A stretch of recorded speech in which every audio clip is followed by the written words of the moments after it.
Dear friend, let's discover more of who we are together. Love, Haley and Amanda.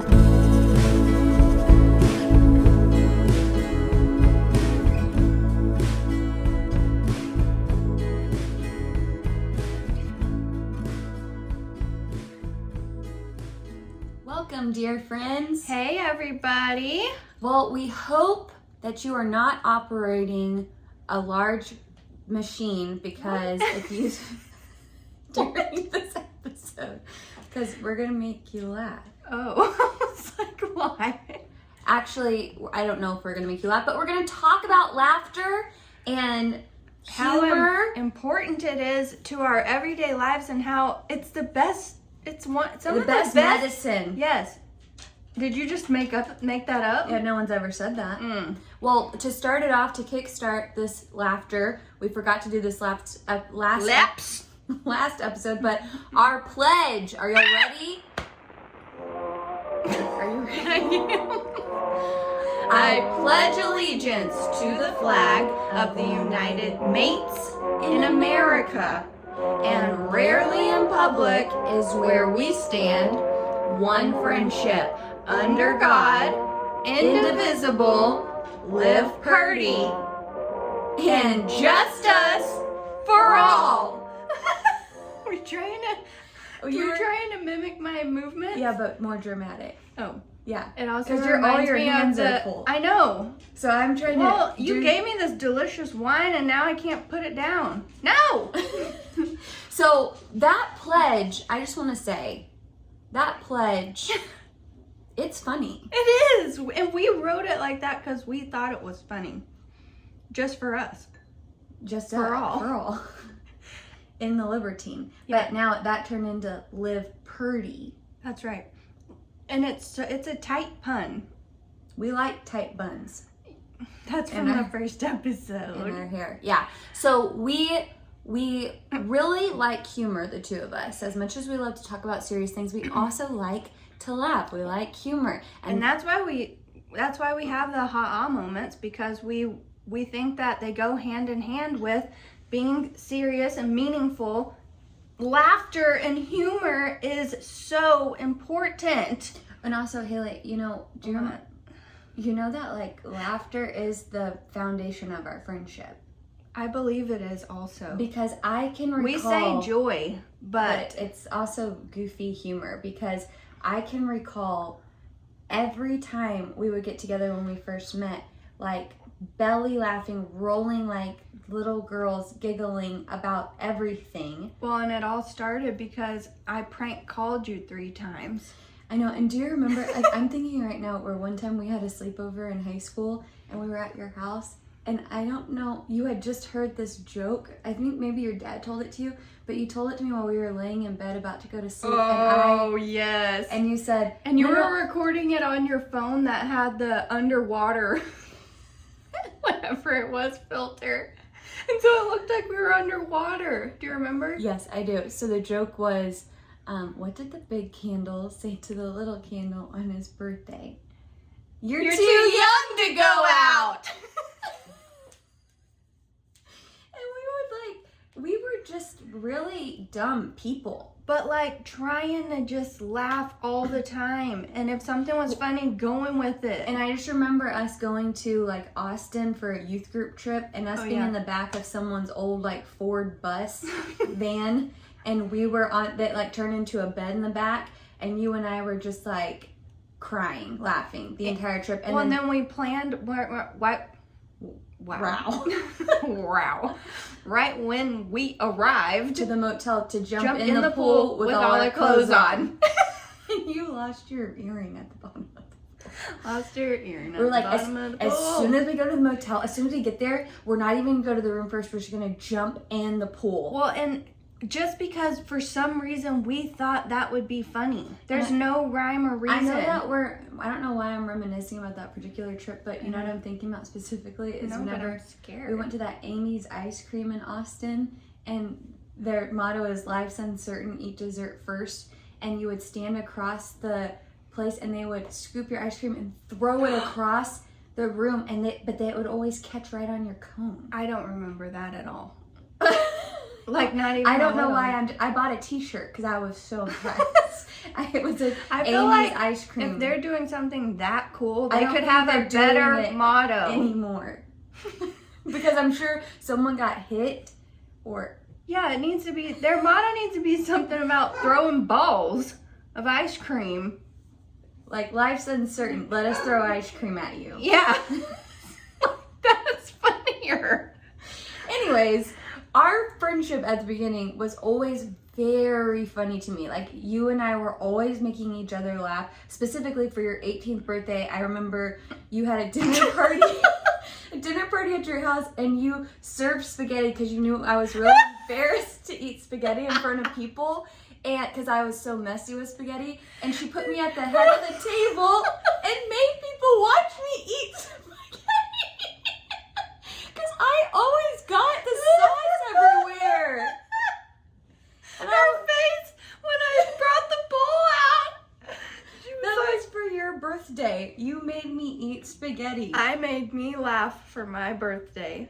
I know. At the expense of my buddy. At the expense of me, always. No. So we've always been goofy and laughing, and it's one of my favorite parts of our relationship.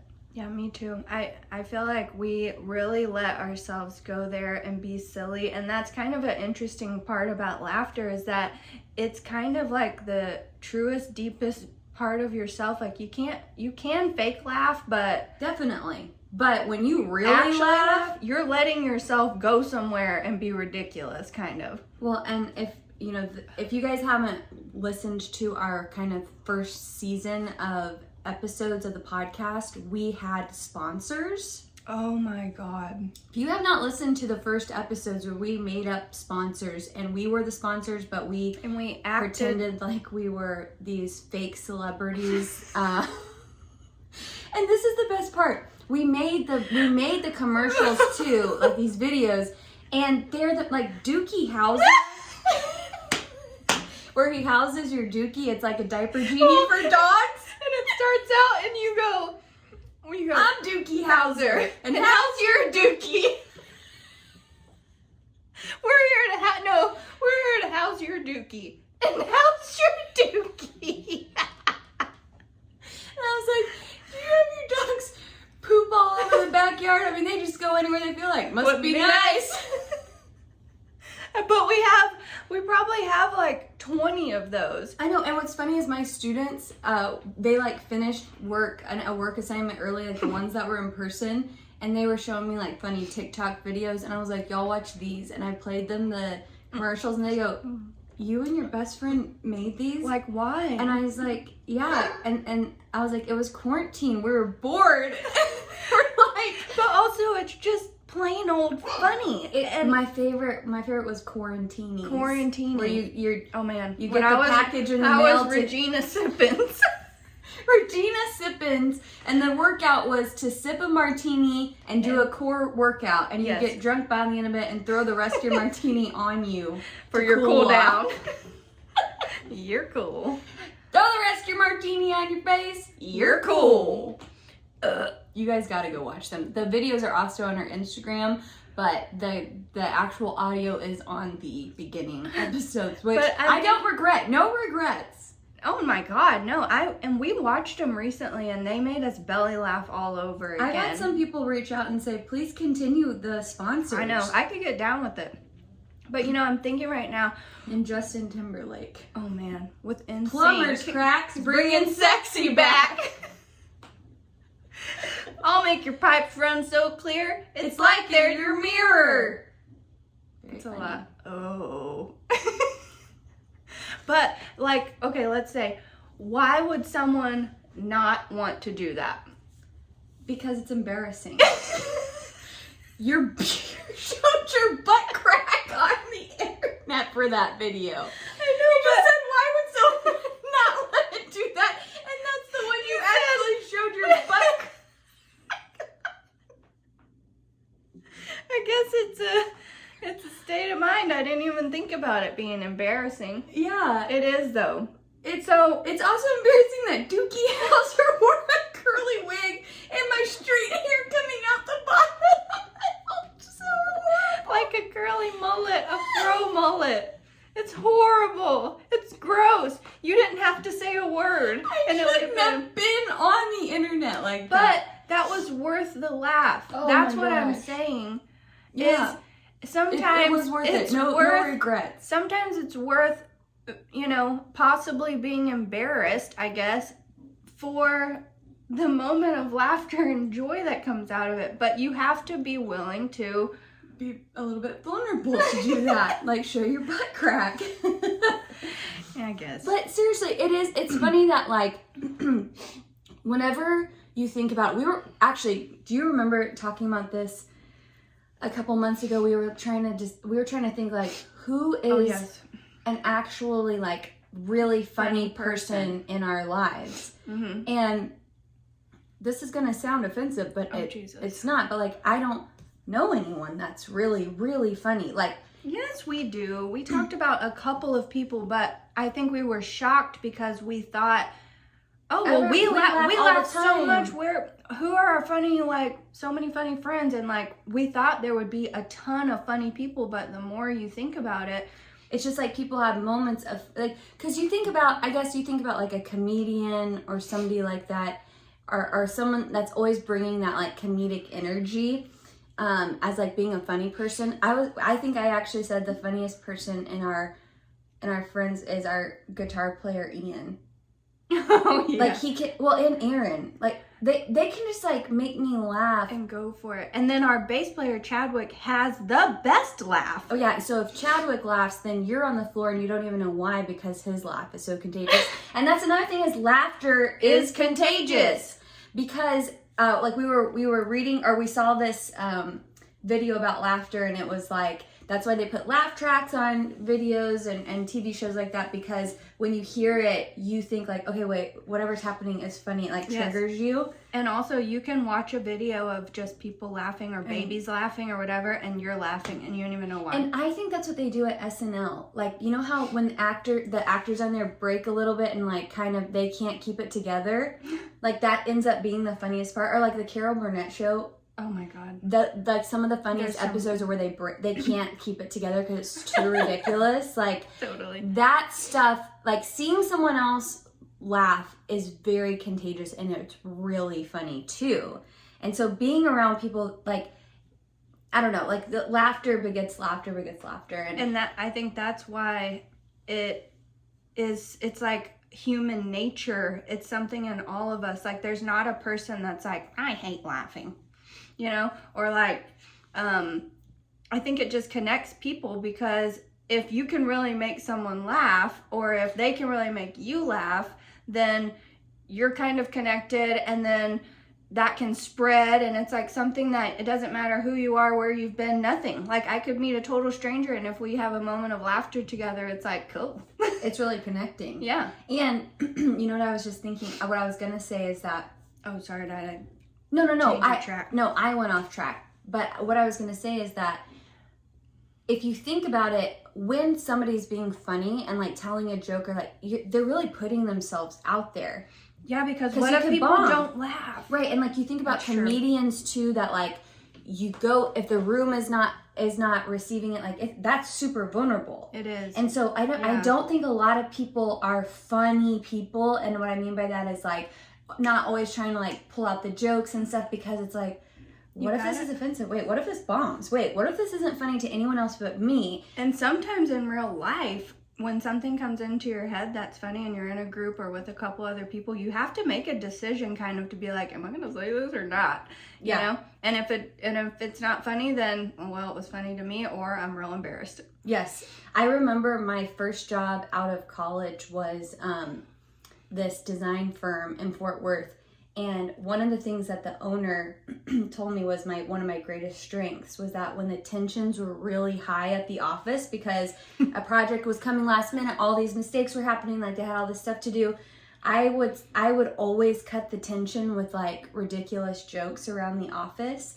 And I guess it was just the right amount where it wasn't annoying, because everyone was so tense. It was like they needed that break. And even as an English teacher, like, English staff meetings can get really dramatic and intense, and I just don't go there. I just kind of try to like cut it where I can. Sometimes you can't. Because I think when situations are awkward, yep, it make me uncomfortable. I try to throw in some humor to cut the tension, like we were talking about, because it's a point of connection. Yes, and people, they lower their blood. Yeah, and like I think it helps like with your blood pressure scientifically. Actually, like if you can get someone to laugh, it like kind of breaks it up a little bit. And we were talking about my little venture to the. I know. I was like, I don't know if she's going to want to talk about this because Amanda has a tendency, and me too, I'm not good at this stuff, to pass out when it comes to things regarding the blood and the body, but the insides in general. Yeah, I just don't, I want them to do what they're supposed to do in there, and I don't want to know about it at all. Like, don't give me a clue.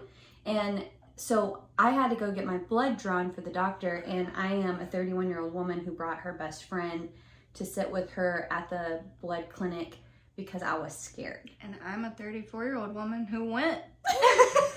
And I was like, let's do this. And so because I've always passed out. I've always fainted. And so I just wanted her to come and maybe distract me, talk about stuff to keep me not passing out. Yeah, so I had a whole list in my brain of stuff to talk about. And we go, and I turn into comedy hour with Amanda. That's right. With the nurse every time because I'm so scared. I start just telling a lot of jokes. Yeah, and we were talking about this, like, it's actually not a funny situation. Like, you're scared to your core, and like to the point where your body could pass out scared. Yeah, what does she do? Turn into a real live comedian. We were rolling on the ground. I mean, because I could have flatlined any second. I was just like trying my hardest, my damnedest. He's like, he had to swab something inside of her cheek, and she was like, it's really weird for me to look you in the eyes while you're doing this. Swabbing her cheek. Because he was like putting the Q-tip right and like rubbing it all around, and I was avoiding eye contact. And then I looked right at him and I was like, it feels so weird to look you in the eyes right now while you do this. He started dying. And I mean, like, I just, one after the other, because I get scared. Joke. But you do that too. 100%. When you're uncomfortable. Oh, no. You do this too. Whenever you first meet someone. Oh, yeah. You cut the tension. Yeah. And it's something I do, and I think you do too, which I don't want to give our secrets away, but give them all away. When you first meet someone, if you make some sort of like reference, something I do, and I don't know where it started or why, but I like to pretend like I've known them for a long time, even though we've never met, obviously. Mm-hmm. And something we always say is like, yeah, I remember you from kindergarten, or, you know, you'll sit next to someone at a restaurant or a bar and you'll tell them, yeah, we go way back. We used to go to kindergarten together. And the person's like, what? Like, I just met you. It's so weird. And then you both laugh. Yep. And then all of a sudden, it is like you went to kindergarten together. Yes. And you are allowed to skip this whole awkward moment where you're two people in the world that are not connected, and then just by a moment of laughter, you are. Yeah, and I think that so many times, like, because there's a lot of serious things in life, and there's a lot of stress, like, real deadlines, real bills, real problems, real hurt, real grief. Yes, real deep feelings. And you kind of can take it pretty seriously, which makes sense, right? We all do that. And so I think that you go around and you see people like taking stuff very seriously, and they're concentrated and they're focused, which makes perfect sense.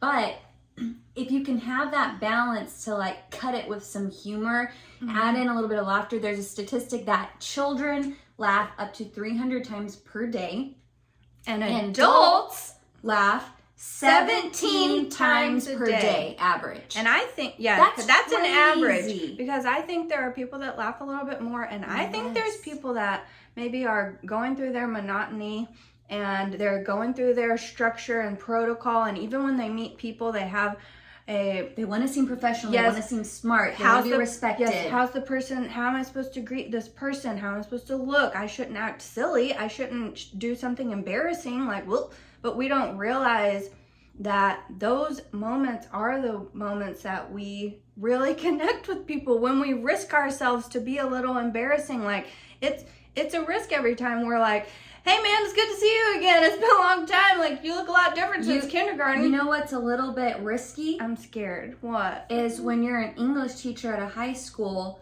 and they ask you to MC the pep rally and you put on an actual dance to I Am Blue, If I Were Green, I Would Die, and you wear all blue since your school colors are blue and white, and you do a dance like you're in the Blue Man Group by yourself in front of the entire school. But you wanted to do that. That's what I'm saying. It was risky, and it paid off. It paid off, y'all. It paid off. Because sometimes you just can't take yourself too seriously. And like, No. I whenever they ask me, like, okay, I know I'm talking about, it sounds like I'm so great and funny, but I'm just saying, like, so at your job, sometimes you get asked to do things, okay? I've been asked to MC the pep rallies. I've been asked to MC like the assemblies.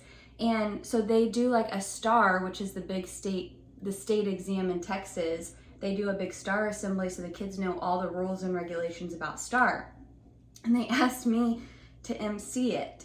And I came out to Jay-Z Bring 'Em Out. Of course. And you gotta go big or go home. Yes, because all the other assemblies were so boring and the kids are asleep and on their phones. And I was like, this is important information. They need to know it. And so I was goofy AF and the kids loved it. I don't know if they learned anything, but they were paying attention. But it was fun.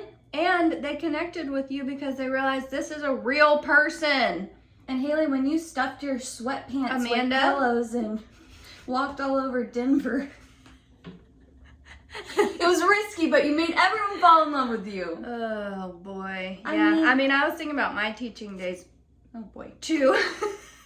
When I would like decide that I was going to be in a character for the whole lesson or something, or like I would have an like accent, a 50s announcer voice for a whole lesson, and the kids would just lose it because they want to know what's going to happen next, what's going on here. But like that does, I mean, and honestly, since we started talking about this, I didn't realize how actually vulnerable and like emotionally risky it is to really try to be silly. Yes. And that, I know this probably wasn't the time we were going to talk about this yet, but something that we think is very fun and funny is to dance hilariously. Yes. Okay. I think that your body, there's something going on with your body movement. Yeah. Like if I'm dancing around Goofy, I cannot help myself dying laughing. Yes, and I'm like, why are you laughing? You're making your own self laugh. Yeah, my body makes me laugh really hard.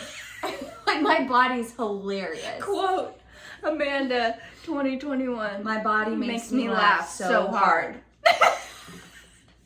But you too, like when we dance Goofy, totally. Like it's. But you've got to go there. And then you're free on a whole nother level, and it's funny. It's funny. And it feels like it's like healing you. Like think about how you feel after you go to like a crazy dance party. Yeah. You feel like, whoa, life is just giving me all the gifts. Even when we would go out to like Deep Ellum and actually dance at like off the record, you'd like and elbow me in the face and stuff. Yeah, you can't be I'm serious. not a good dancer. I get goofy. I try to start out serious silly. And then I get goofy. But even like when you're trying to be like actually dancing with people, there's some release and you're smile. Like you can't help but smile and. But it's because you can't be, and maybe you can, but I don't feel like I can be totally serious and like structured and what's the opposite of vulnerable? Put together. And also be a decent dancer and like moving naturally, right? Yeah. You start to get rigid and that just, it doesn't go together. And I think though that it takes a risk to be like, I'm gonna go out there and like, I'm gonna move my body in weird ways in front of people. Yeah. But it feels so good. Feels so good. And think about how you feel after you like watch a stand-up or like somebody catches you off guard with a crazy joke and you belly laugh. Well, and we were trying to talk about like what's the stuff that makes us laugh the hardest. And for me, it is unfortunately slapstick. Like physical comedy really sends me to another planet. And I don't know why it's so childish. I know, but like it. But even think legitimate, about what I was just gonna say, because it came into my mind when we were talking about moving your body sillily. Is that a word? We just make, if it's not, it is. Sillily. It's like, you know, like the Three Stooges and Charlie Chaplin. Yeah, she was very physical. Yeah, like their face movements and like just moving your body in a certain way, even if they weren't saying anything funny, is funny. It's very funny. And I like, you know, my thing too is like if people fall, I can't. Like I'm concerned. I want to help. Look up videos of people falling and slipping. There's one video of her niece who twirls and she doesn't make it all the way around and she loses her balance and tips over. That is from maybe 4 years ago. She still watches it. If I'm having a rough moment, Haley will send that to me and I will not be able to stop laughing. And why? And it's actually not been good for our friendship. No, I wanted to murder you sometimes. Because I care and I'm concerned. But I don't also think so. Yes, I am. I don't think so. I just can't stop laughing because she can't. I'll have whenever. No, I gotta tell this one story. I don't think you should. Please, can I? The ice slip? Yeah. Oh God. When we were roommates, our front porch had these steps down, and she left for work before me. It's already coming into you right now. You want to laugh. It's hilarious. Okay. I was inside, like getting ready for work, and Haley comes back in, and she's like, and I didn't even see it. That's the best part. You imagined it. I know. She came and she was like, "Oh my God, Amanda, come down here, help me." And I think I broke a rib. Yeah, and I was like, "What happened? What happened?" And she was like, she's like, "I walked down the front steps and I slid because coffee. It was icing. It was like, a blizzard. And my coffee flew all over me." Stop. And I fell on my rib or something. And I laughed. And you were so mad. Yeah. You were like, "I could be really injured, but I'm going to work because I don't even want to be with you." I was like, "I'm sorry, are you okay? Are you okay?" But and couldn't get it together. I could not pull myself together because I pictured the coffee flying. I love it. It's so funny. There was also a time for real that we were floating down the Guadalupe River. It was around that time when we were like just becoming friends and being total goofballs. Yes. And they tell us, of course, not to tie our rafts together. Yeah. And so we immediately tied our rafts together because we didn't want to get separated on the river. I feel like there's a deeper meaning behind this. Anyways, we get to some rough rapids. A tree comes. We can't separate. I hit the tree. Wait, can I please tell it from my perspective? I was like, "Okay, Haley, we're headed for this tree. Head on, hold on as tight as you can. We're gonna hit it. And then we're gonna keep going." And so we crash into this tree, and I'm like, "We did it!" And then I look, and her flip flops are floating next to me.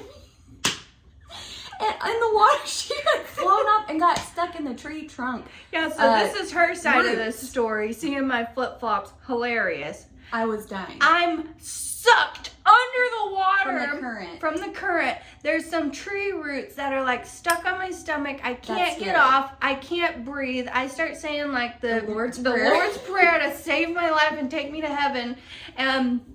Anyway, somehow I pull myself off and get off, but I'm like by myself in the river, like totally afraid. So when I get to Amanda, I don't know any of that. I just know you. Well, I thought you might be concerned. Where's your buddy? Well, the current moved me so fast. I just thought, she'll swim to this. I went off to the side as soon as I could. So, anyways, when I see her, and I've had this traumatic experience, she has had comedy hour.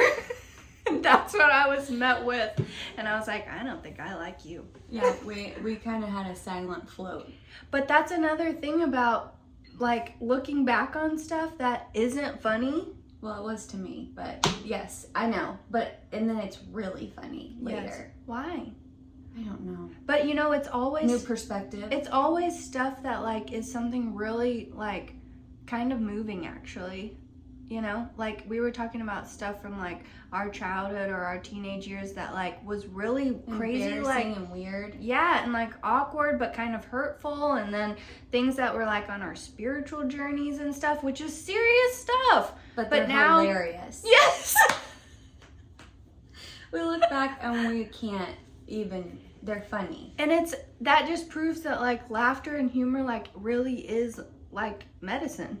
And they say that laughter actually does help you prevent like any kind of heart attack or disease, because it really helps with your blood flow.